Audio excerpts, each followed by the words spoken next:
My fellow reviewers who have reviewed Agatha, I am here to criticize you. You have not been harsh enough on this show. Even with a 69% on Rotten Tomatoes, which should tell you something because I have not seen a Marvel Disney Plus show that has gone that low on Rotten Tomatoes, I don't think. That should tell you something about this show and to avoid it, but it is not harsh enough. I watched Agatha out of morbid curiosity because I was wondering, who is this show for and what is the tone like? How did it get made? And but I was not expecting to watch it and get what might be the worst Marvel production I have seen to date. And I don't understand, like, it's like a race to get to the worst Marvel project possible out here. It's like you watch the Marvels and it's the worst thing ever. You watch She-Hulk and it's the worst thing ever. You watch Agatha and you're questioning, is this the worst Marvel project that I've ever watched? Because that's what I was thinking to myself as I was watching it. I have my notes here just to make sure that we go over everything and break it down. And once again, my fellow critics, please, open up. You need to start being harsher to these shows. We need to really stop accepting less. But a bit more on that and talking about the criticism behind this show later. Because, suffice to say, I was expecting not a good show, maybe a boring show, and this show is boring to a very large degree, but that doesn't even begin to get into the awfulness of this show. Now, up to this point, I think that the most universally considered worst Disney Plus Marvel show, or just MCU content in general, was She-Hulk. Is this show worse than She-Hulk? What I'll say is, at multiple times when watching this show, I was considering that this might even be worse than She-Hulk. That thought entered my mind. But you might be wondering, what is so bad about Agatha? What is so terrible about it? Well,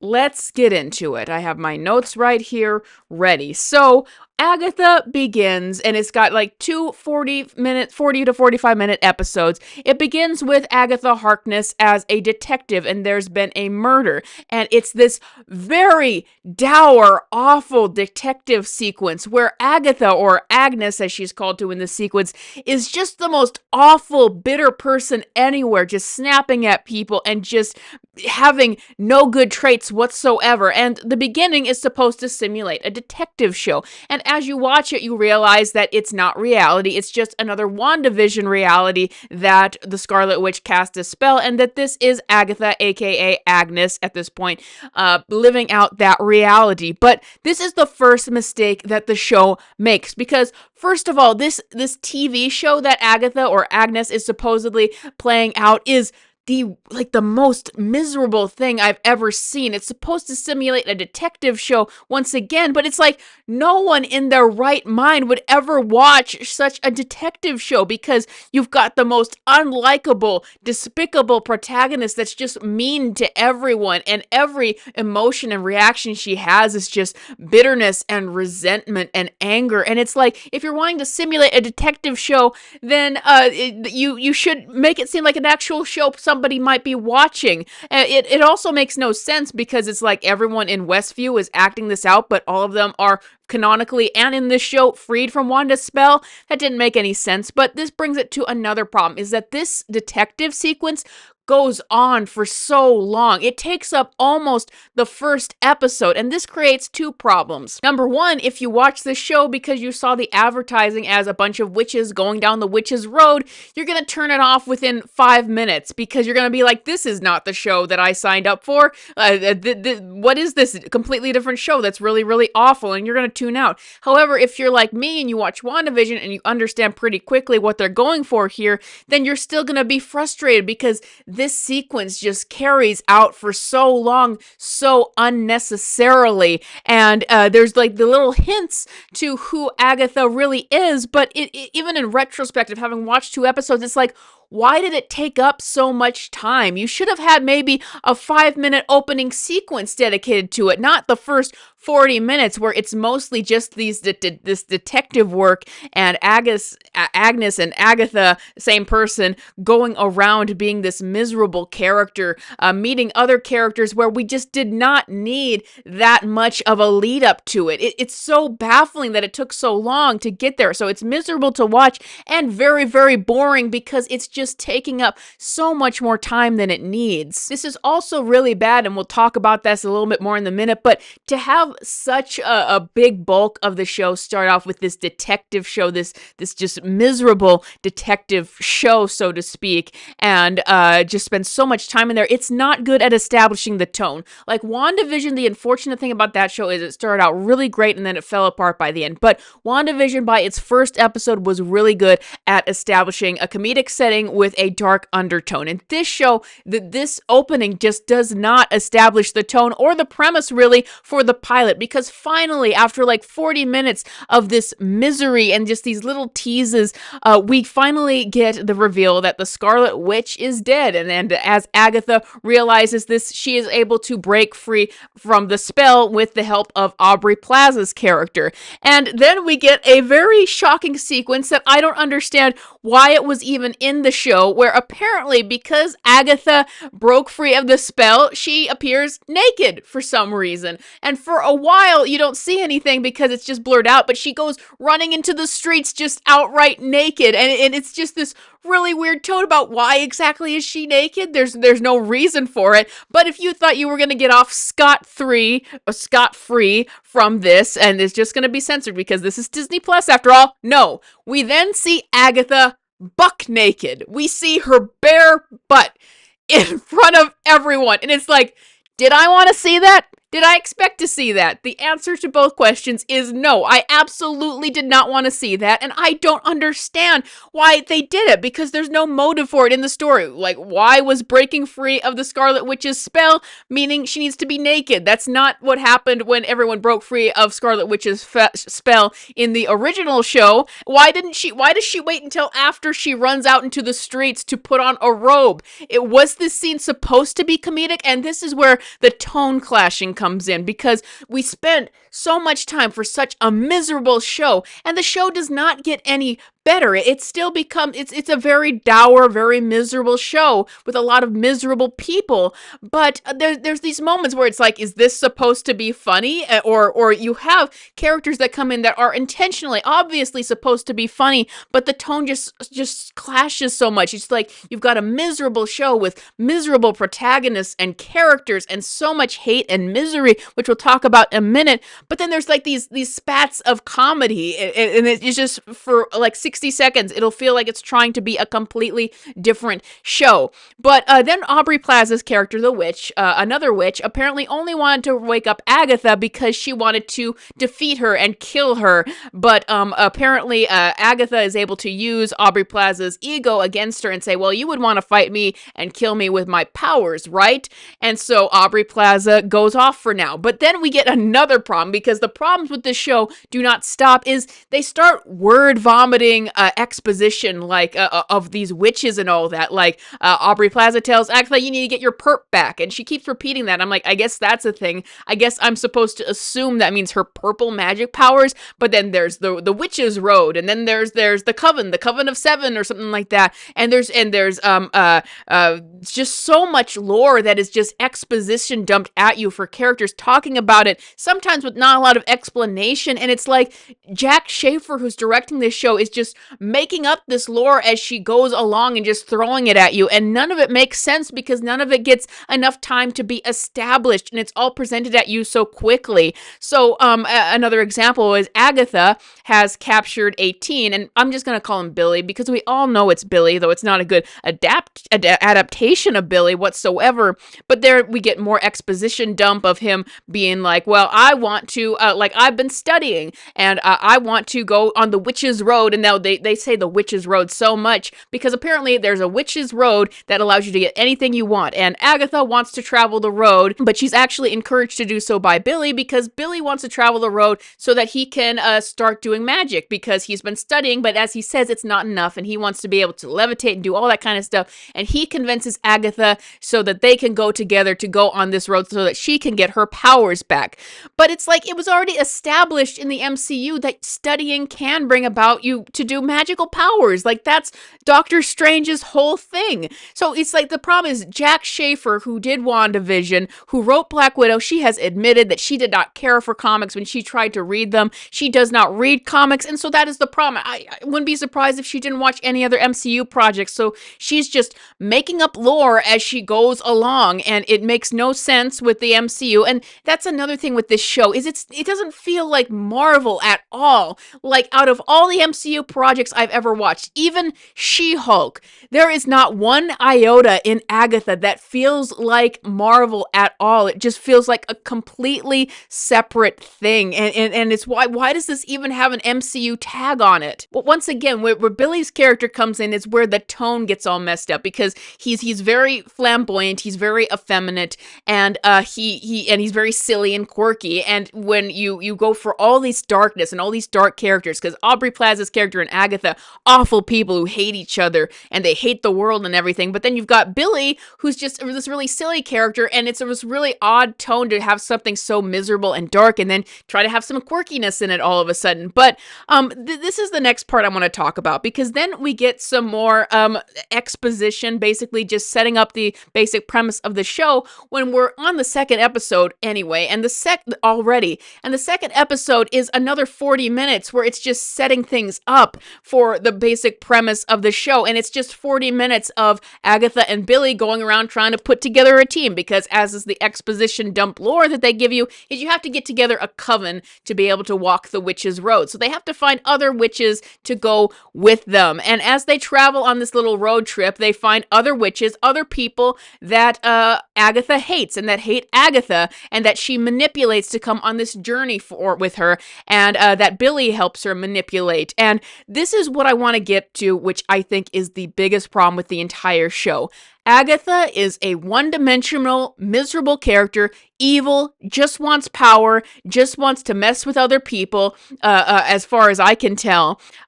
She hates Aubrey Plaza. Aubrey Plaza hates her. The other witches that she meets hate her. And so it's just a bunch of miserable, one-dimensional characters who are only after their personal gains and who hate each other and who don't have any good qualities. Like, they're all very one-dimensional, but they don't have anything likable about them in this overall very dark toned show that sometimes messes into some quirkiness randomly, sometimes messes into some horror elements, but overall it's just miserable characters who hate each other and want to do miserable things, all teaming up to get more power and more evil. And it's like, why would we want to watch this? What is the benefit to this? Why should we be invested in this show? It's what made it just so miserable to watch the entire thing, as I'm going through this awful detective show that they make it in the beginning with an awful protagonist overall to follow in the show.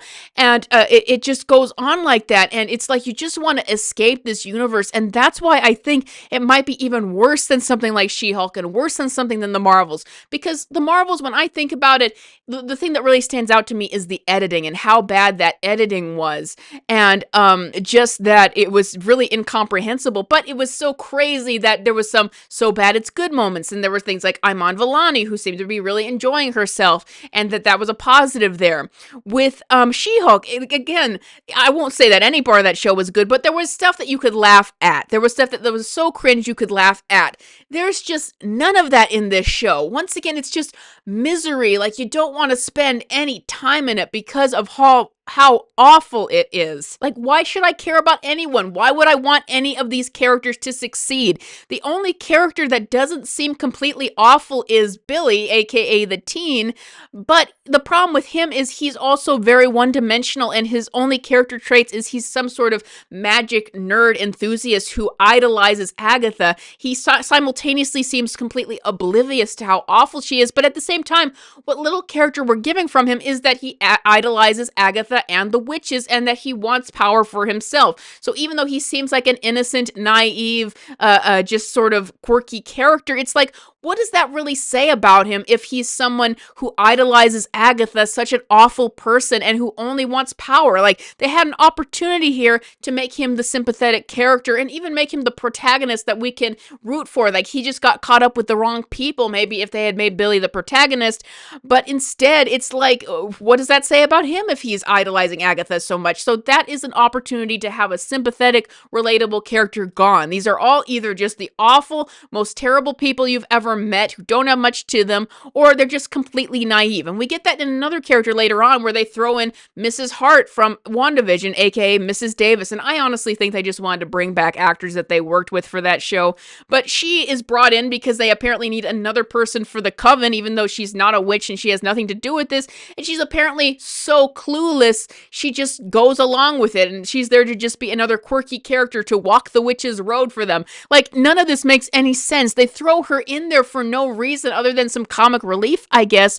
But she and Billy are so clueless, they do not do anything to stop the miserable tone of this show and these miserable, hateful characters. And let me just say, like, Billy, we all know it's Billy. And, like, it's a big mystery around his character that no one knows who he really is. He's obviously Wiccan from the comics. I only have a passing knowledge of Wiccan. But let me tell you, I can already tell just from his demeanor in this show, he is very different from the comics. And I already see Wiccan fans not happy with this portrayal. So that is another disappointment. But what do you expect from Jack Schaefer, who does not read or care about the source material, bringing this character to life? So then, after an entire episode almost of this miserable detective show that failed to establish the tone of the show overall, and then another episode of these miserable characters trying to form a coven, trying to form a team, and you don't care about anything, then apparently the way to open the witch's road is to sing a song.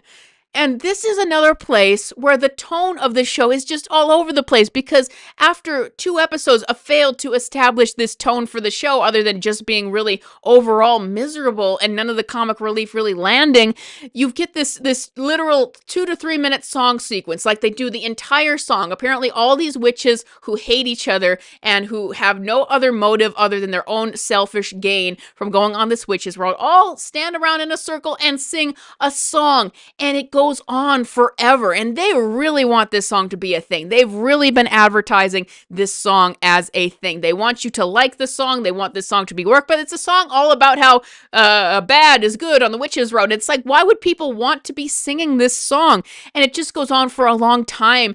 And Catherine Hahn, who plays Agatha, really like inflexes her face and acts like she's eating while she's singing this song. And it just makes it come off and so unlikable. And once again, it made me thinking, who is this show for, and why was it made, and who are we supposed to root for, and who are we supposed to like, and what exactly are we supposed to enjoy from this miserable show? And this song just goes on and on forever. And finally it ends, and they start arguing, and Agatha gets them to try to fight with each other, because once again, no one likes each other and everyone is just after their own selfish thing. Finally, the witch's road opens up and they go on it, and Mrs. Hart, or Mrs. Davis, comes on it as well for no reason. And then they're all together and they're finally on the witch's road, and the actual premise of the show, where we should have gotten at least at the end of the first episode, finally starts. And it's like, wow, great. I can't wait to travel on this road with these 6 completely unlikable characters who are either completely clueless about the situation or just outright hate each other and just want to cause evil to other people, this is an awful show. As I talk about it here, the more I'm thinking this might be the worst Marvel show with just no redeemable qualities. I mean, if I was to say anything positive about it, I guess the production value of how it looked was fine until we got to the Witches Road. Then it looked like they were just on a soundstage. Aubrey Plaza turns in a good performance for what she was supposed to give, but all of the characters in this show are just so awful and unlikable. It doesn't feel like a Marvel show at all. The most of the tone is just miserable, and when they try to make it quirky and try to lighten it up, it just feels so out of place. And I was going into this show thinking, okay, this is just Marvel wanting to do hocus pocus with a project that they had with witches. Like Marvel went, oh, we have hocus pocus that is really popular. What do we have in Marvel that is witches? And they put it together. But my expectations for even that were blown aside when I actually watched this show, because what I got was a show that is just for no one. Like, who would want to watch this? Is it for people who might go shopping at Hot Topic as they go to a Hot Topic to find one of the witches in this show? Maybe. I can't even imagine that crowd getting any entertainment out of this show because of just how dour and awful it is to watch, and how long and drawn out it is, and how boring it is at the same time. There is just nothing redeemable about this show. And here's a couple things I want to say. Marvel is legitimately trying to change. We have seen that happen behind the scenes. A lot of people have been let go. There are people, like, for example, they completely rewrote Daredevil Born Again, brought back the original people, brought back the original actors, and it really seems like with that show, they are trying to right the ship. It seems like that is what they are trying to do with the Avengers movies and the Fantastic Four.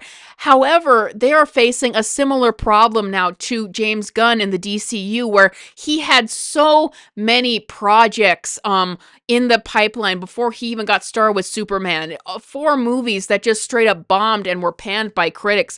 And that continued to damage the reputation of DC, where by the time that he got to his Superman movie and got to the Joker movie that's going to be coming out, the brand is so damaged, people are legitimately wondering if those films can make money, because those films they had to spit out just damage their brand even more. And that is the problem that Marvel is facing. Even as we see with Guardians 3 and Deadpool and Wolverine, they still have money that people want to give them. They've got Agatha, they've got Ironheart, they've got Wonder Man, they've got Thunderbolts, they've got Captain America 4.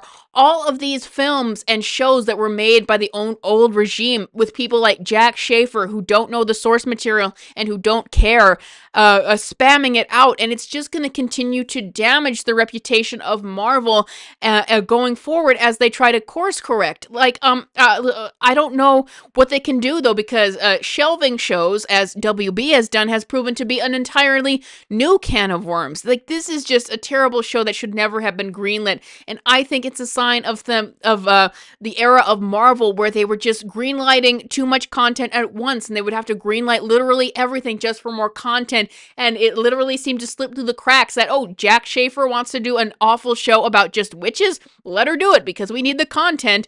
And they've got like 7 more episodes of this show, and it's just so terrible. But beyond Marvel, I want to talk to my fellow critics, because this is an example of Marvel greenlighting too much once again.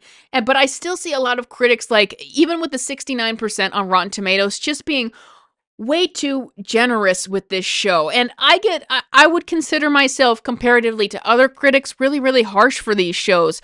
But I want to say, like, critics, criticize, do your jobs. I keep seeing people just being so light on these shows, and just, really walking on eggshells to try to come up with the positives. And I don't know, maybe they are giving their honest opinions about it. Fair enough. But you need to I would just encourage you to open your mind and think a little bit more critically, criticizing these shows, understanding why people don't want to watch them, and don't be afraid to be really harsh with them, because Marvel wants to change. And from what I'm seeing behind the scenes, a lot of these companies want to change. There's a lot of things that are happening and they want to listen to criticism. So we better give them their criticism. The reason why we need to be so harsh on these shows is because we need to demand better. We need to ask for better so that they know to push to get those shows made, so we don't have to have shows like Agatha. We could have shows we actually want coming out, that shows that from characters that actually deserve it, from actors and actresses playing actual likable characters that we can root for, actual creative shows that aren't just wallowing in misery, that aren't just thrown out there for no one to watch because no one asked for them. Like I see people say, well, there's some intrigue for this show. I'm a little bit intrigued. I'm like, intrigued by what? These six awful miserable people trying to get more power so that they can antagonize each other and other people? Who wants to watch that? It's okay to criticize this. This was not what Marvel was built on. Marvel was built on literal superheroes, not these awful witches doing witchy stuff, being hateful and evil to everyone, not these awful songs about how it's good to be bad and all of that kind of stuff. It's just terrible, and it's terrible. We need to criticize it because we don't want people who don't know the comics and don't care about the source material to be working on these shows. And maybe we should criticize Disney, like get a grip on what you want your content to be, because why are you censoring a movie like Splash for having a butt scene in it, but then I get Catherine Hahn butt naked on this show when I wasn't expecting that? Like, figure out who your shows are even for and who you're going to establish, what kind of content you're going to establish.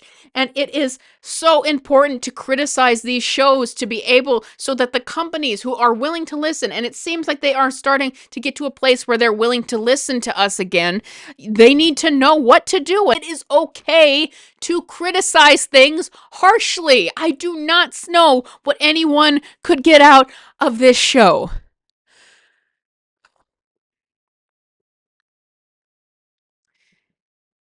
Anyway, Agatha is awful, absolutely awful experience. Wasted 2 hours of my life. Well, I guess not wasted because I am a critic and that is my job. Do you guys want me to watch more of Agatha? I will only do it if it's what you guys want me to do. If I really need to suffer through this show for you guys, then I'll do it. But otherwise, if I wasn't a critic and wasn't doing this, would I watch this show? Not at all. I would just feel sad that it got made and that they're wasting Billy Wiccan, another character from Marvel Comics, on this show. And when they could be spending their hard-earned money on something we actually wanted to see. But one last thing about this show, and I forgot to say this, is part of what made me so miserable about this show is its connection to WandaVision and the Scarlet Witch, and how Wanda is only known as the dead witch who put Agatha under a spell, when she was once upon a time a superhero in the Marvel Universe who actually cared about people, who had a relationship with Vision, who was redeemable. And the reminder of this show, almost 3 years later after Doctor Strange, how that movie absolutely killed the Scarlet Witch in every sense of the word, and how her reputation as a character is still ruined, and that this show is still perpetuating that idea of her. I just hate that. That is what probably made this show so miserable for me, is knowing that they killed the Scarlet Witch. They character assassinated her worse than any other Marvel character, and that is still her reputation, and how this show is still wallowing in the mistakes and the damage done by Doctor Strange 2, which might be the worst of the theatrical released Marvel films. A lot of people consider that. There's a lot of competition for the worst Marvel project, though, and that is what's really disheartening about this project getting made, is it's bringing us back to this universe and back to probably the most destroyed corner of the Marvel Universe, Doctor Strange and WandaVision and all of that. I wish that Marvel would do something with Elizabeth Olsen to fix her character and to fix the damage that they have done to the Scarlet Witch, but this show just seemed to perpetuate that. Which is why I want these people like Jack Schaefer and people who don't actually care about the source material and Michael Waldron, who they have gotten rid of, to stay away from these characters. And that is why we must criticize these things so that Marvel can continue to course correct. Even though, is it too late for them to do that now? I don't know. They might get themselves in a DCU situations. We have to see. But once again, I will continue to review this show if you guys really want me to. I do not agree with the Wanda standing for this show because I think this show just perpetuates the bad depiction of Scarlet Witch and Wanda Maximoff and continues to damage her reputation and character as if it hadn't already been damaged enough, and I don't want that. But if you want to support me on this channel, because I don't get paid enough for this crap, you can check out my Patreon, as these 14 other wonderful people have done. I do everything here myself: the note-taking, the scripting, the editing, the review, the movie and TV show watching. So if you want to check out that, support me on Patreon. I also do short films. I'm editing a short film right now, which once again, the money for the Patreon will also go to support that, to try to train to make better shows and movies. So thank you so much for watching, and I will see you guys next time.